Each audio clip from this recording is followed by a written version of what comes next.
Yeah, for this stream, we're going to be talking about a couple of different points. The first one is about the year 1913, and the second one is going to be about cultural Marxism. And these 2 points are very important. And the first point is basically on 1913, we're going to be going over a couple different laws and how they have impacted society. And we're going to be talking about how these laws have actually showcased some of the negative impacts on the uh, current situation, as well as how it's going to be future. Basically, we'll talk about, first of all, let's talk about the one that everyone's going to be familiar with, which is income tax.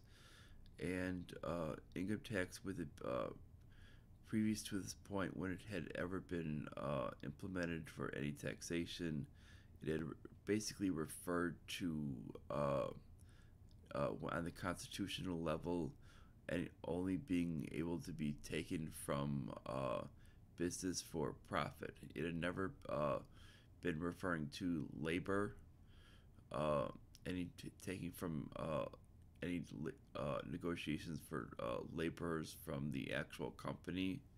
And this was the first time that they had actually tried to uh, use this to essentially try to change the actual definition uh, of the actual term, and it's even been very, very highly suspect if they even did this constitutionally through actually getting it ratified, because there have been questions if this was even correctly ratified to begin with, because of the actual definition change, specifically because uh, of that point. Now, when it comes to the actual what they actually started with, now this is actually key for modern day politics, is their actual points were actually starting at what in modern terms would be about 250 in modern day income would be equal to about $250,000 and up. Now this is a key number to look at. Now $250,000 and up would be in modern day terms the top 1% income. Now if we look at what the socialists have out there have actually called for taxing, is the top 1% of the income. Now, what we need to look at is what actually happened after this point, after the actual start of this taxing of these actual laborers instead of just taxing business. What we see is it wasn't just these it wasn't just a taxing the business and it kind of leaching through the actual system and going through there, or actually a instead of just an income tax, a system of going through tariffs as they had done through the past to replace the income tax and to replace taxing income and such things as that. What this was solely done as is essentially trying is it had first created this class envy, and this is the first time we had seen it. Previous, it really did not exist, and this is because we saw with this is from the actual progressive era under Woodrow Wilson, and when you found with Theodore Roosevelt, Woodrow Wilson, FDR, these are the people that actually were running these types of things of a lot of different types of things to actually gain power by actually causing people to fight amongst themselves to actually enhance the executive power and do things that were essentially concentrating power among the executive, and that's where we saw that. And even though certain people like Taft, when he was in the Supreme Court, was actually trying to limit the executive power, it still ended up getting through that. Certain ones were actually doing, such as FDR, were doing illegal activities such as interning the Japanese without trial in work camps, which was equal to what the Soviets were doing and the Germans were doing. We just basically see that throughout the whole era of the progressives. I mean, that this was basically their whole thing, is they were basically just as bad as the Soviets and the Nazis in the actual activities that they were doing. And when it comes down to it, is starting this class, they end up starting this class warfare, and they'll start the class warfare, the sex warfare, the racial warfare.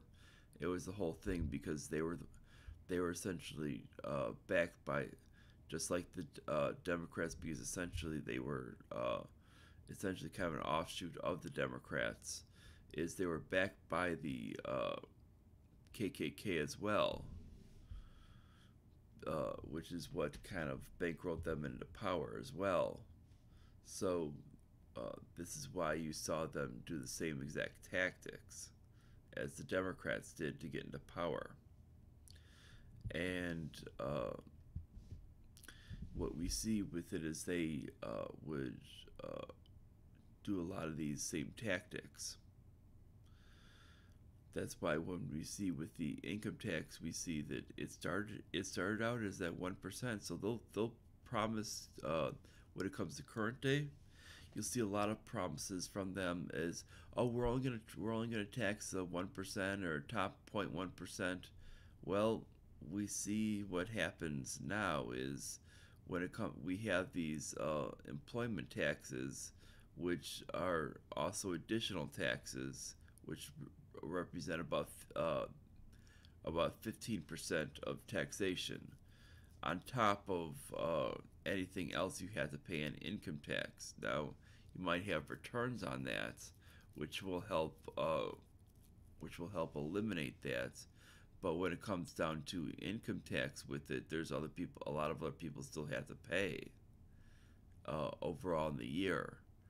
And for those who still have to pay during the year, and for that, it ends up being painful, because the fact is you're paying money when there's a lot of these people who are living week to week, and essentially it started with them saying, oh, but it's only going to be this essentially what they labeled as the 1% paying, and that's how it started, and we're going to give you all this free stuff, and that's the way it started. It was a bunch of free stuff they were offering, and that's the whole point of what needs to be made out there, is they were basically telling people you're going to get a bunch of free stuff out there, and that needs to be mentioned. This is what the progressives were doing. They were telling people you're going to get a bunch of free stuff. We're only going to tax the 1%, and these were all the things that they were mentioning. So when it comes down to it, is that when we see this, we see that when they make these mentions, is that's what and I'm starting. So then when it started to develop, it's basically every time these things develop, is more and more people get taxed because they need to generate more and more revenue, and eventually it trickles down to everyone ends up paying. So when they end up raising the rates, guess what? You're gonna pay more. So when they say that such a thing as currently is what's being offered as the Green New Deal, when they say, oh, we're just going to have to do a 70% tax on the wealthy. Well, guess what? When we start working out the actual math, we find out that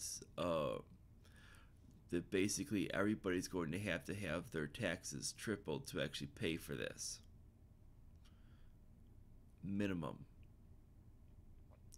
And there might even have to be even surcharges on top of that to actually pay for this. Because the actual cost is, I mean, minimum $80 trillion over 10 years. If not, some other people are estimating well over 100 trillion. The initial people that were saying 49 trillion were basically only mentioning the things that were deliberately mentioning in public.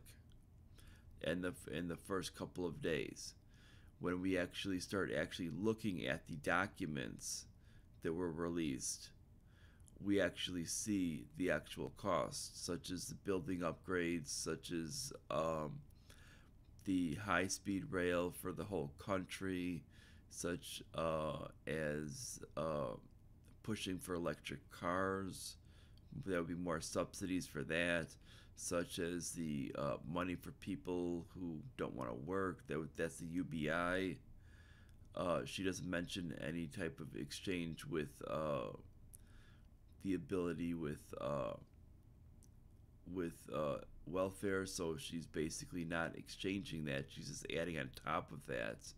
So what we're doing is basically just adding more on top of that, and that's going to cause more money spent.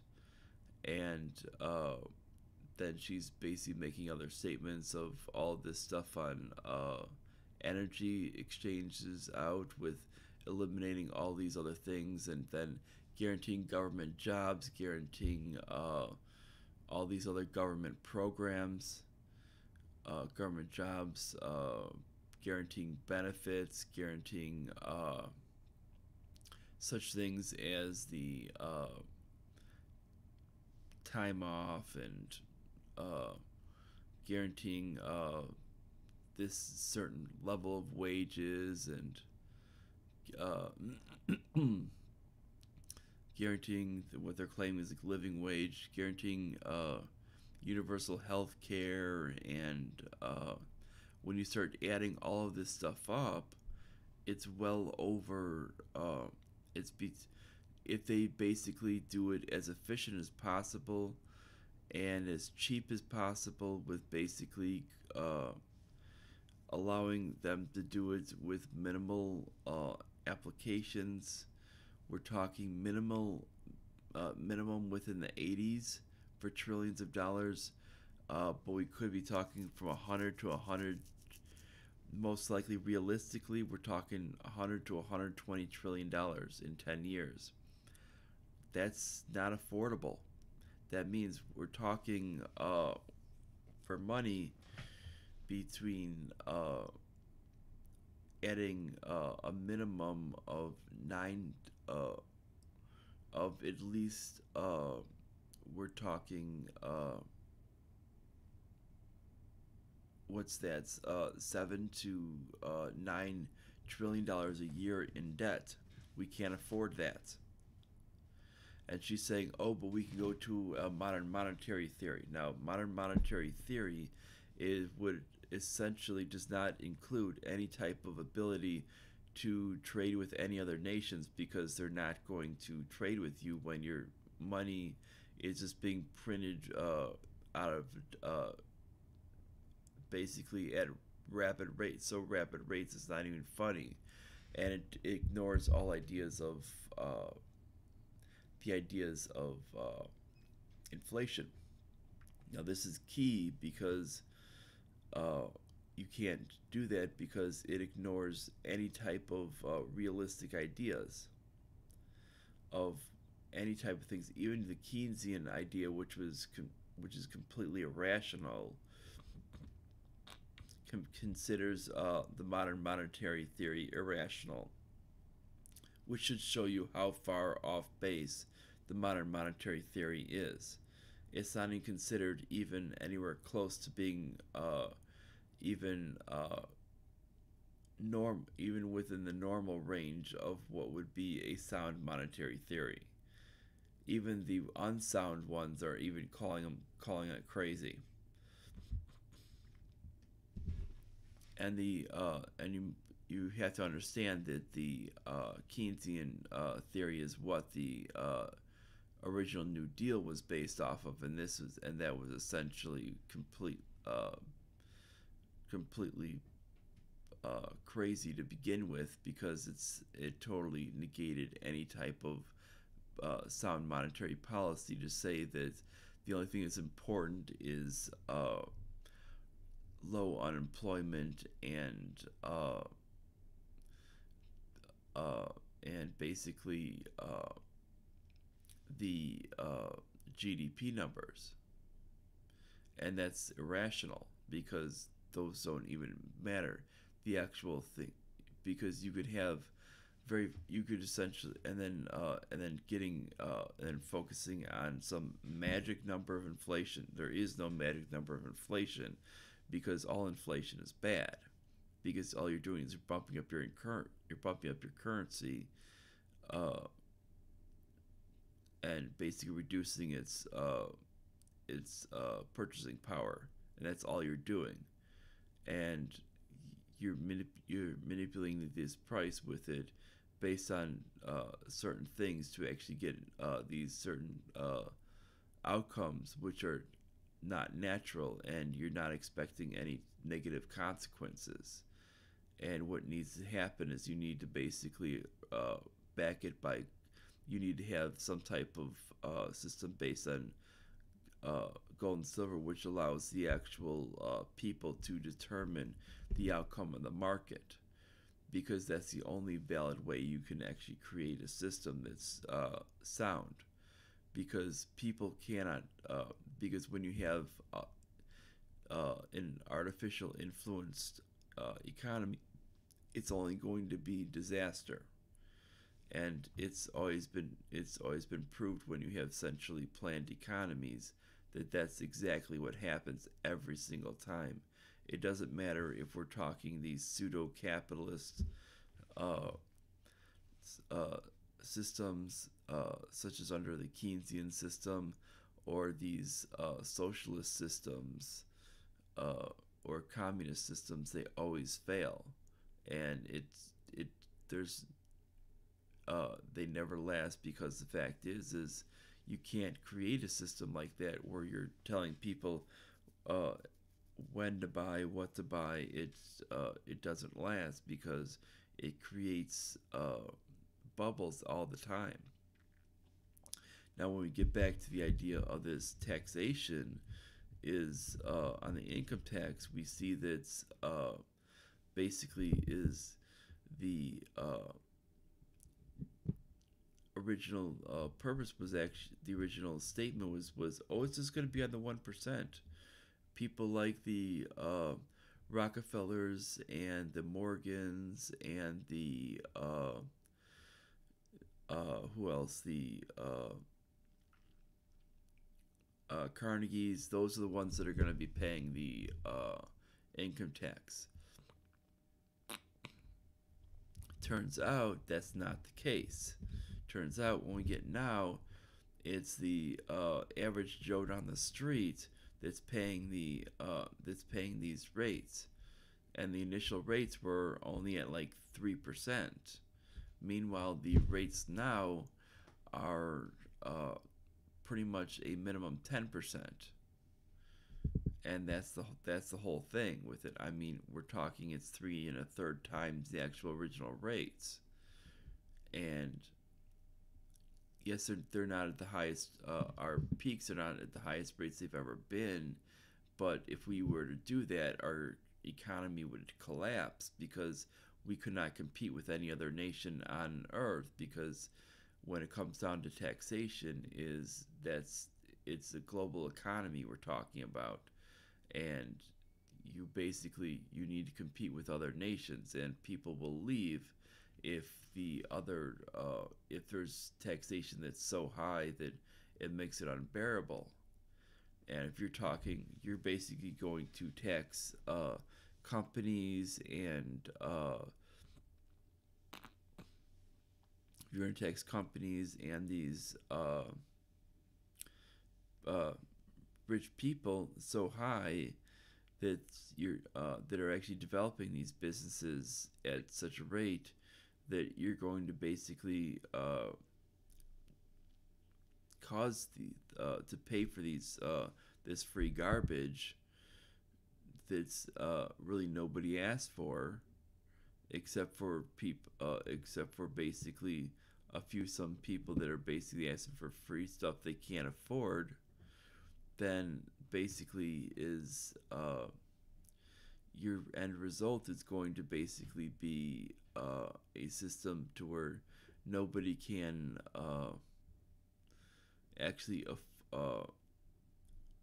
nobody's actually going to be able to pay for any of this stuff because they're going to leave, and the people that are going to be stuck with the bill are actually going to be those that are actually normally earning a lot less, because none of these people are going to be left to actually foot the bill. And you can't, and this is why what happens in a lot of socialist and communist countries is they end up creating walls around their country to keep these individuals in so they don't leave, so they essentially can take their stuff. And that's why you see them actually confiscate these businesses so they can take their stuff and use that to pay the taxation. And that's the whole point, is it's about theft. And that's where it comes from. So when we see that, now we need to get to the other point of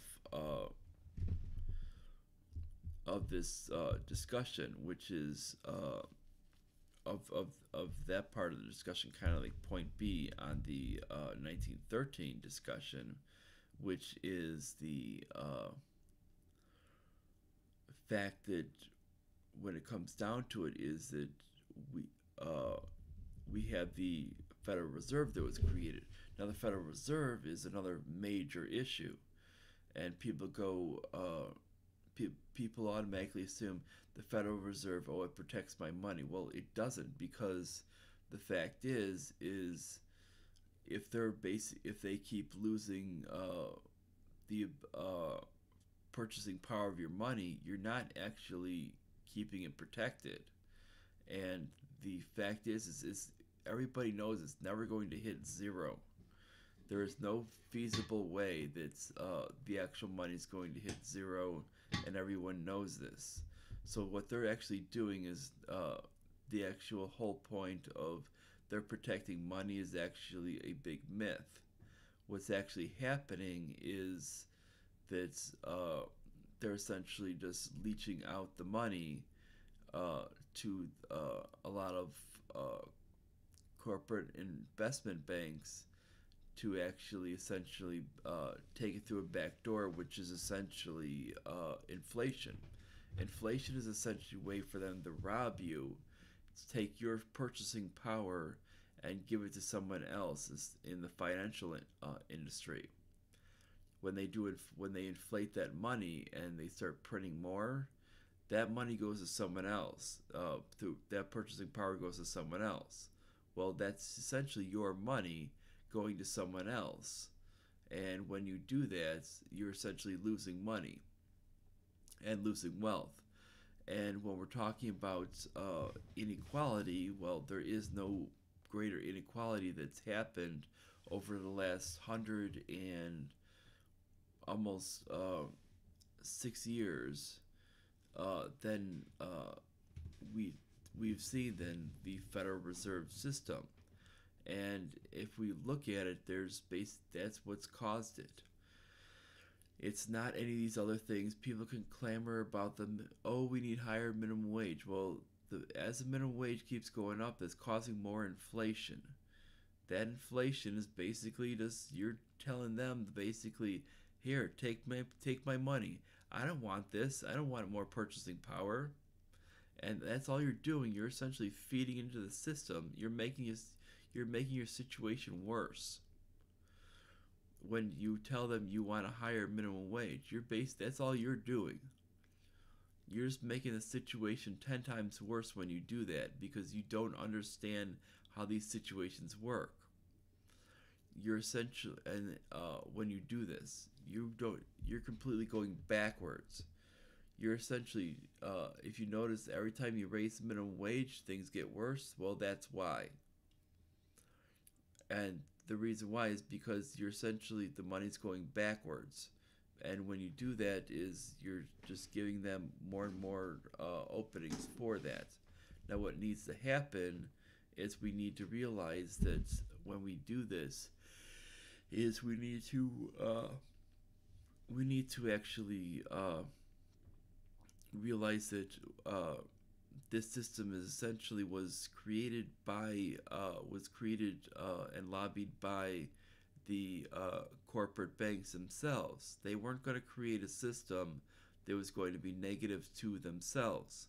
They're going to create a system for an actual, essentially, semi-private bank that's going to be a central bank that's going to be beneficial to themselves. They're not going to create one that's going to be beneficial to the country. This means they're going to create one that's going to be basically beneficial to themselves. And it doesn't take much of a genius to figure that one out. Now, basically, when it comes to our government that was doing it with Woodrow Wilson, he was a complete and utter idiot. He was a progressive. He's a person who screened Birth of a Nation, which is a KKK made film, and he thought it watched like a documentary in The Office, when it was clearly basically KKK propaganda. I mean, this is not exactly a bright person. He may have taught at Princeton, but he was not a bright person at all. So when we're talking about this, we need to understand that. So he was not exactly one that knew what he was doing. And this needs to be understood. And when we look at that, we see that he basically essentially signed over the country's banking system over to essentially these corporate banks. They could essentially control the way money was going. And essentially it allowed them to essentially control the way the financial industry was going, and do it in secrecy, unless the whole unless Congress actually voted for some type of full audit. Now that they can give them some like temporary audit of something that was showing some of the stuff on it, but it doesn't have to show any of the reason for the decisions like an actual real audit would.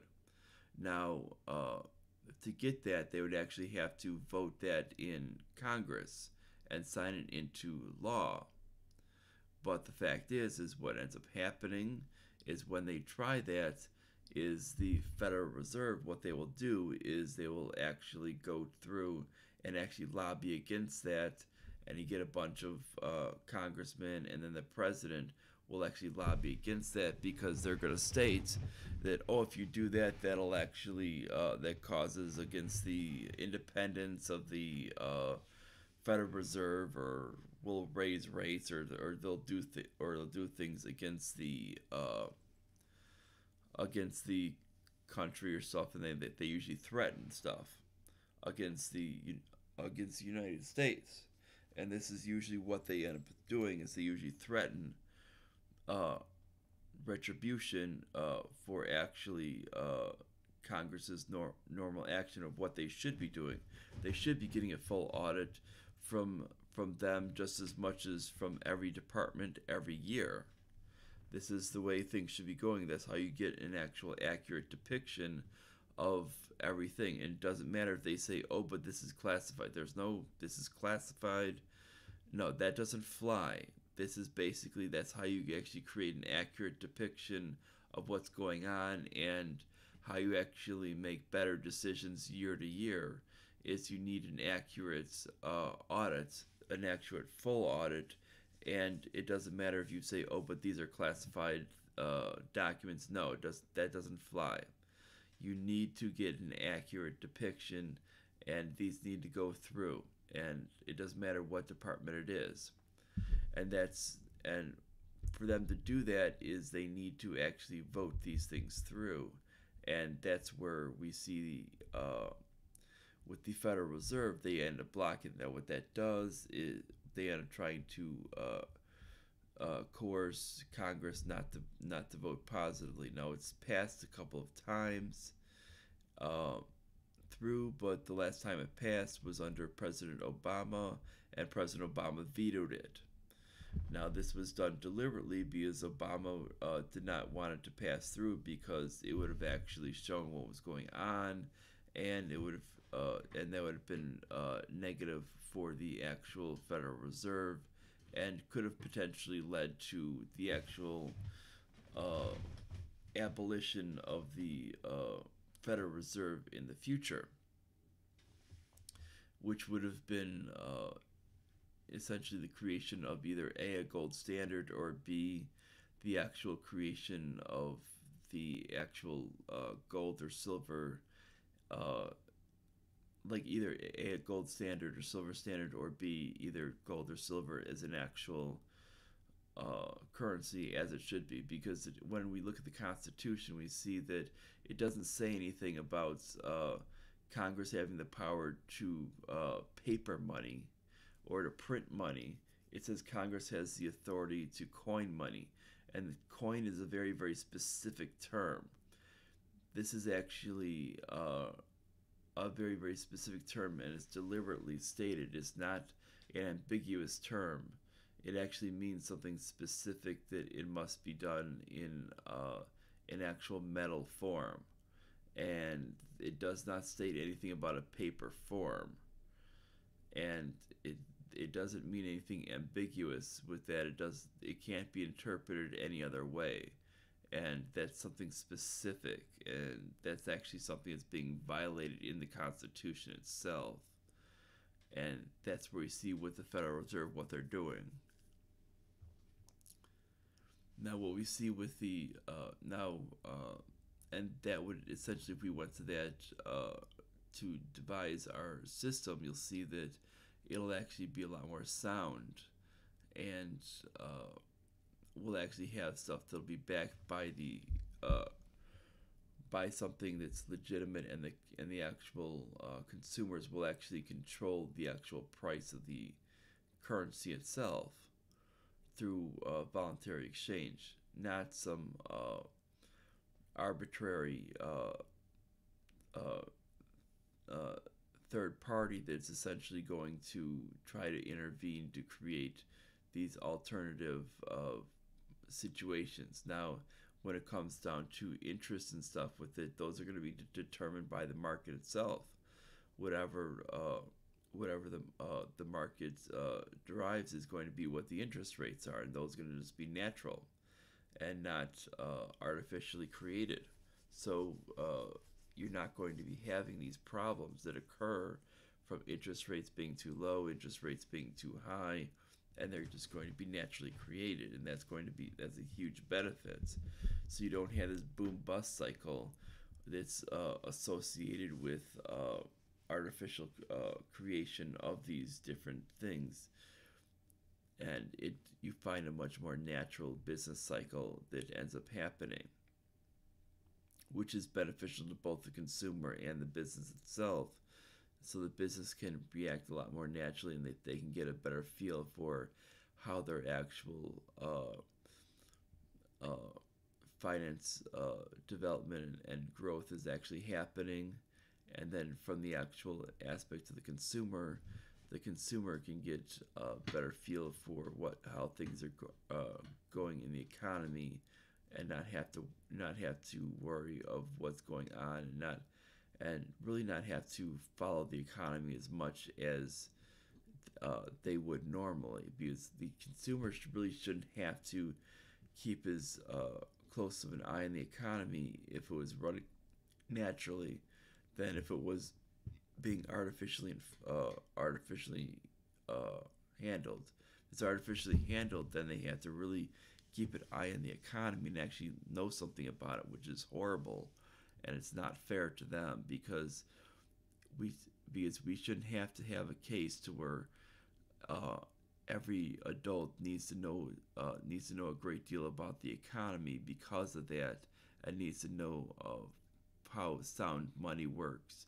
Just because of the we had these morons in the Federal Reserve that want to basically play God.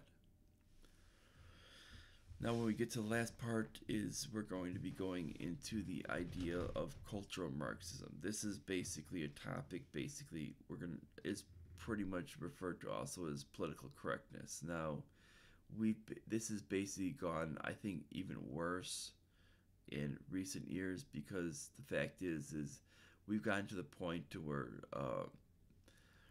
is people keep wanting to change words every single minute, and this basically goes down to what is actually the reason why it's called political correctness, or actually specifically why it's called cultural Marxism, is because it comes from Marxism itself. Because the fact is, if you keep changing the actual acceptable words, then you can actually keep control of the people themselves, and that's the actual end goal, is the actual kind of taming of the actual people, to actually keep them on their toes. Because if they don't know what words to say, then it ends up making them very, very edgy, and eventually you're just basically going to eliminate every word possible.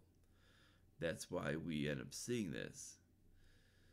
I mean, we see, for Christ's sakes, we see legislation on using proper pronouns in California, with potential jail time over it. I mean, are we kidding ourselves? That's just insane. That shows you how far they're willing to go. And when we look at this is basically a matter of basically how far they're willing to go, and that's insane. And when we look at the First Amendment, that's a violation. And essentially, what we see with the idea of cultural Marxism and the First Amendment are in direct competition with one another, because they can't coexist. People think that we can have them coexist. No, we can't. There is no such thing as political correctness and the First Amendment of free speech coexisting in the same thing. They can't live with each other. We either have one or the other, and the fact is this cannot happen with the whole thing. Either we're going to get to the point to where basically where all language is destroyed, and we're just basically going to have a whole bunch of grunts of and then basically that's going to be our freaking new language, because we have a bunch of cultural Marxists that have destroyed every bit of language, and we're going to become a bunch of cavemen again, because the fact is we can't say any other words anymore, because they're going to say, oh, that's not PC. Well, what can I say anymore? Because you're going to be saying that every verb is not PC anymore. And the fact is this is the whole point. And it's about taking every single word away. I mean, we have the fact is we have facts that where we can't even tell humor out there, because we can't even tell humorous anecdotes or any type of humor out there, because the fact is it'll offend someone. How about stop being so offended? Victimhood is over, and apparently I'm still waiting for the term victimhood, or the term victim, to actually become basically remade into some PC term as well. That won't be too long awaited, because they're gonna try to make it into some other term, because they'll say, oh, but it's not inclusive enough. That's always the thing. Oh, it's not inclusive enough. Well, the fact is basically that this is what the whole thing's about, and it boils right back down to that idea of what I was talking about yesterday on that equality movement. Everything's fine with they love their equality movement, but they don't want actual equality because they don't want actually they don't want equal opportunity for everyone. They want actually some people put down, others other people brought up, and they don't want actually equal opportunity. They want equal results, and basically is they don't think that everybody should be made equal because they have this idea of equal means fair. Well, no, equal means equal opportunity. That means basically if you do something wrong, you should be everybody should be given the same punishment. And that's what's considered equal. And it's pretty much this it doesn't matter if X person, if basically if it doesn't matter if you're gay, straight, white, black, Latino, Asian, you commit homicide. Everybody, male, woman, transgender, whatever, if you commit a homicide, the same punishment should be handed down for everyone. It doesn't matter what the person says. Now, there's people out there who state that it should be different depending on what group you fall into. Well, no, that's not equality. They go, but what we mean is we want fairness. Well, no, that's not equality. That's making it unequal because you're basically punishing people more based on what you believe is this arbitrary idea of fairness. And this idea of fairness is basically solely arbitrary, and it's pretty much based on bigotry and racism. And which brings us back to the same idea of that you're not about equality, you're about bigotry and racism. And that's really where these groups on cultural Marxism and these PC people are. They're bigots and they're racists. They're not about equal opportunity. They don't want equal opportunity. They want they're bigots and racists. They hate people based on religion. They hate people based on the color of their skin. They hate people based on where they come in the country.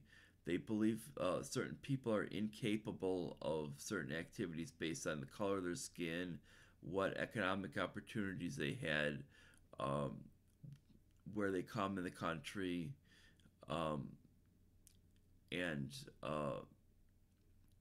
what race they are, what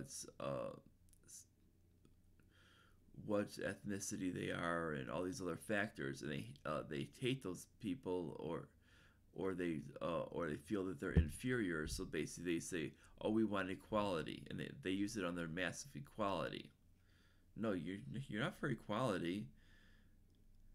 Because the fact is if you were, then the fact is you'd want equal opportunity for everyone and equal punishment for everyone. And that's the way it works. That's how equality works. There's no special rules. And if this were so, you would actually say no special rules.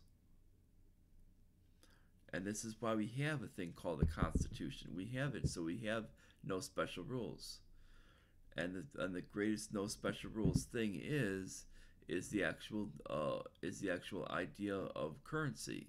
Currency doesn't know. Currency's not racist. Currency's not bigoted. Uh, and when it comes for currency for as a medium of exchange, is none of this. And yet these same people are pushing for socialism. If there's anything that has actually been the most bigoted and the most racist system in the actual history of the world, it's actually has been these Marxist systems in the world. These are the ones that always do it. They're based on envy and greed, which are horrible, traits to take after. These actually have been, regardless if you're religious or not, these are actually traits that have actually been looked down upon. When it comes down to money with it, is money doesn't have this actual thing. Capitalism is based, pure capitalism. I'm not talking about crony capitalism, which usually socialists tend to associate with capitalism, so they try to make that association as an excuse. But pure capitalism, which is voluntary exchange, does not have that. When you see that, it's basically it's voluntary exchange. You cannot use it by force. You cannot use force. And we got crony capitalism from these progressives, which these socialists love. So basically, essentially, it's their fault that we actually have this system of crony capitalism to begin with.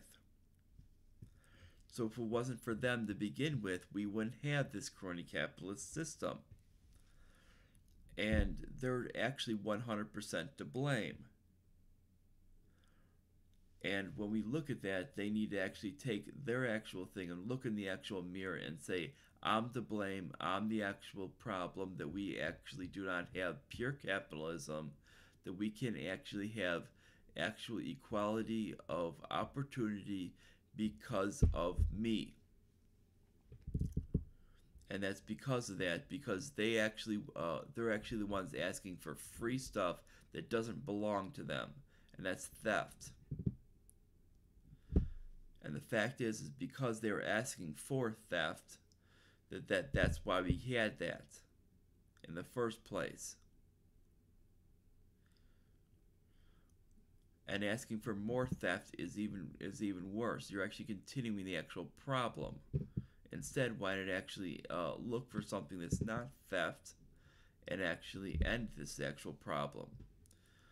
Now, when it comes down to it, is we need to. This is why when you get these people, they go, "Oh, we need to be PC and we need to use correct language and correct pronouns." No, the fact is, how about we actually apply science?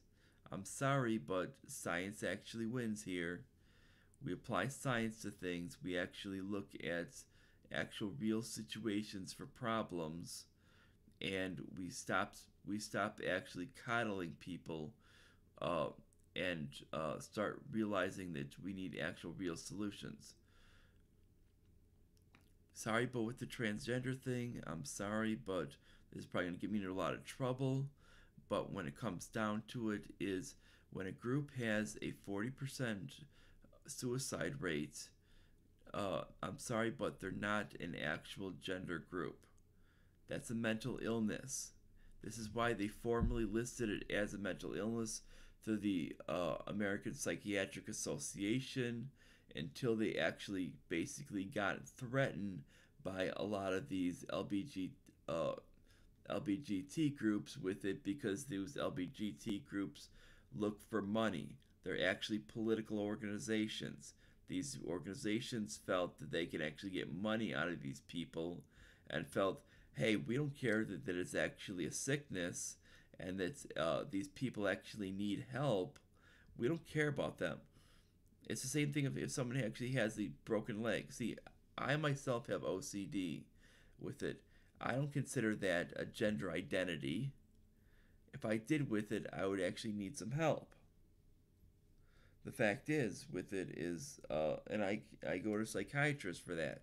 The fact is when it goes down to it, is you don't view a psychiatric condition as an actual gender identity. That's insane. And genders are and sexual orientations are basically, those come from biological situations. This is bisexuality and homosexuality. We know this. We can actually have evidence of this, and it comes down to that. It's completely natural. We see this in nature, naturally common every single thing.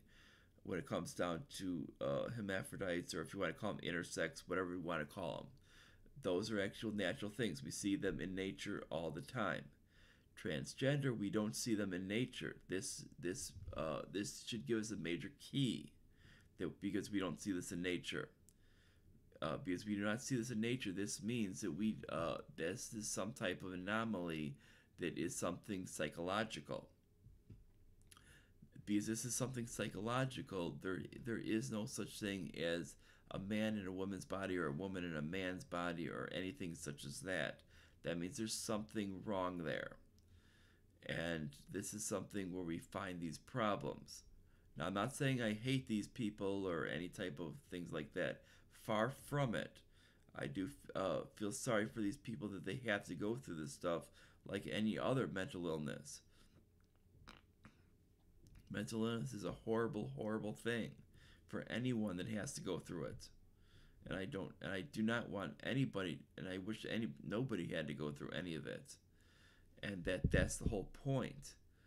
And when it goes down to it, and these things need to be examined, because if you're talking 2 out of every 5 of these people wind up dead because of this, regardless if they go through operation or not. That's not a good thing. The operation for a sex change or not, that's not a good thing. You're talking, that's a lot of people winding up dead. And if you actually, me being pro-life, I actually care about people living. And I don't want these people to turn up dead because of that. I want them to actually live happy and healthy lives. And it's not going to happen by doing cosmetic surgery or any of these other options. You need to actually solve the actual underlying issues. And that's where this is coming from. And people need to understand this. And when we don't understand this, is we get to these massive issues of just basically trying to mask a problem. It's no different than having problems of depression and trying to mask it with drug use. You just basically make the problem worse. And you're doing nothing more than that. And when we have political groups that are basically trying to take advantage of them, it's horrible. And I think frankly, it needs to stop. And if there was, and for every political group that wants to take advantage of any type of group just for money, it's horrible. And that's pathetic. I mean, you see people on the right that try to take advantage of veterans, say, hey, we need to advocate for war. I mean, no. When you see these injured veterans with it, no. That should be advocating against war. That's the same idea with it. I mean, if you see injured veterans with it, that should be a real good sign that we should be advocating against war, not pushing for it.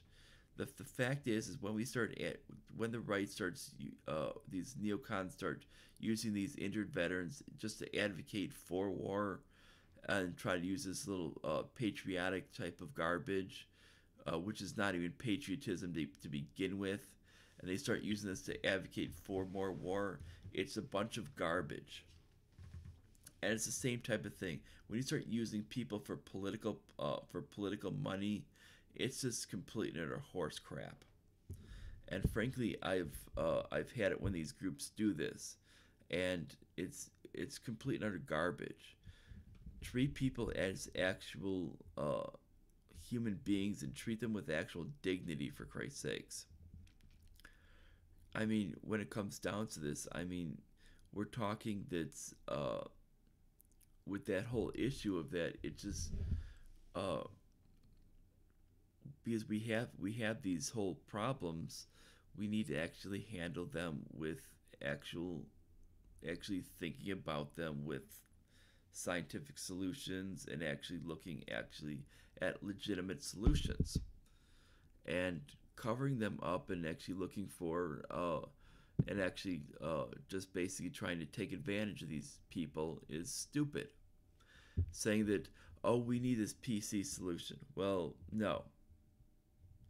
Oh, use the right pronoun. Well, no. We need to actually examine the situation right. And the fact is we have science on our side. The fact is that shows that something is wrong. We have the actual data that shows something is wrong. We're not handling this properly. We're essentially ignoring a problem. No different than telling a person with a compound fracture in his leg that no, nothing's wrong there, just move along. Then all of a sudden they die. They die from a massive infection, and guess who? Guess who's the actual who actually caused the problem? Well, the person who told them that nothing is wrong. That's the same exact thing. When these people actually die from actually suicide, guess who's the people who are actually wrong? The one who tells them that it's an actual new gender and all this other stuff. Guess what? That's not the case. And we need to stop doing this. There's only two genders. I'm sorry for all the people out there who think that we have a Baskin Robbins of genders. I'm sorry, but that's all we have. Biology teaches us this, and if you look at just the way biology has worked, that's all we have. We don't have any more. We don't have 50 million genders, and that's all there is. And you can't say, oh, sex and gender are different. No, they're the same thing. Sorry. It might not be. You might not consider that politically correct or any of that other stuff, but sorry, but that's kind of the truth. I actually am a stickler for the way science actually tells us that, and you can't actually change that. There is no spectrum. Sorry, but that doesn't exist. There is none of that. That's all hogwash, garbage. That's actually meant to basically be political correctness and make people feel nice. And no, we're not doing any of that. We're actually going to actually deal with actual facts here. I don't do that with it. That's why I don't just repeat the revisionist history on this channel. That's not what I do here. If I wanted to do that, I would just basically repeat the same garbage that's on PBS and CNN and BBC and Fox News and MSNBC and all this other legacy media, and I would just continue to repeat all that garbage, but I'm not going to give that to you guys. And that's frankly how this thing goes. And you're not going to get that from me. I'm just going to give you the straight, blunt truth. I mean, I'm going to be as blunt as possible, and it's not going to be out of hatred. Nothing's out of hatred. It's just out of telling you as it is. I hate to tell people that, but some people just need just the blunt truth, and I mean, as school's been candy coated for quite some time with a lot of these kids, they just need to be basically told the truth. When I was in college with it recently, is they didn't give me days off to protest. If you wanted to protest, you missed school. Guess what? You got a 0. If you wanted to do your protest, you better make time. You better make sure that you had your time for your work, because they weren't going to make any exceptions. And if you did poor work with it, they were going to severely downgrade you, and that's just the way it was. When I was in high school with it, there was no basically, if you started to spout this idea of 50 million genders, they were going to basically laugh at you, because they're going to say there aren't these 50 million genders. There is no spectrum. There is none of this. Where did you get this hogwash? We deal with science here. And they would have basically, essentially laughed you out of class for even coming up with such a stupid idea. And because they would have actually said, we deal with facts here. And instead of this little feminist, multicultural, progressive,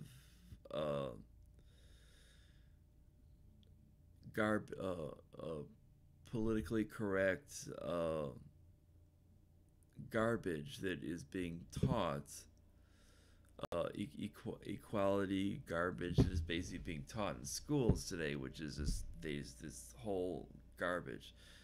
Uh, it's actually not even multicultural. It's just basically this culture of hate that's just being taught. That's all it is. They're basically teaching people to hate other people, and that's all it is. To hate other people, and they're just teaching them about unicorns, because it's not even about. They're not even teaching them facts anymore. They're just teaching them complete and utter lies, and they're teaching them complete and utter hogwash. I mean, if you want to learn about unicorns, you can basically read. You can read My Little Pony. I mean, you don't have to be going over these what do you call new biology books that are basically trying to basically lie to you. And that's basically my whole point. Is I mean, when we have this, we should not be basically trying to candy coat these things and giving actual lies to people. We should actually be giving them the truth, and that's the way things should be. We should be basically giving people the truth and not candy coating people's feelings. And no, it's not about feelings, it's about facts. Feelings don't matter when it comes to facts, and that's the only thing that matters. Is you don't it does feelings don't matter, it's actually facts. So basically is we can actually get down to actually the results that we actually need, which is actually when it comes down to such things as being pro-life and saving people's lives. We can actually save as many people's lives as we can, and not just basically trying to candy coat things, and eventually letting, as I'm saying, letting basically a group of people, letting 2 out of every 5 those people die just because you want money. And that's all it is. And then basically on the other side with these warmongers, letting more people die, and neither side cares. And that's what we're talking about here. And you go about, oh, but we need political correctness. No, you don't. You actually need blunt speech. Someone to actually give it to you straight, not Bill Nye to say, oh, there's a spectrum of genders. No, there's not. There's no spectrum of genders. There's 2 genders. Sorry. If you look at his original show, he actually explained this. Not the actual adjusted one, but the actual original copy. Might be hard to find, but there's an actual original copy that actually explained that there is 2 genders. It's the non-PC version. He actually explained this, but then he actually, in a new version, he actually changes that. A new censored version, he actually changes that up. And if you actually look at that, you'll actually see that that is fact, that we don't have multiple genders. This is not PC time. This is actually fact time. Now, if you like this,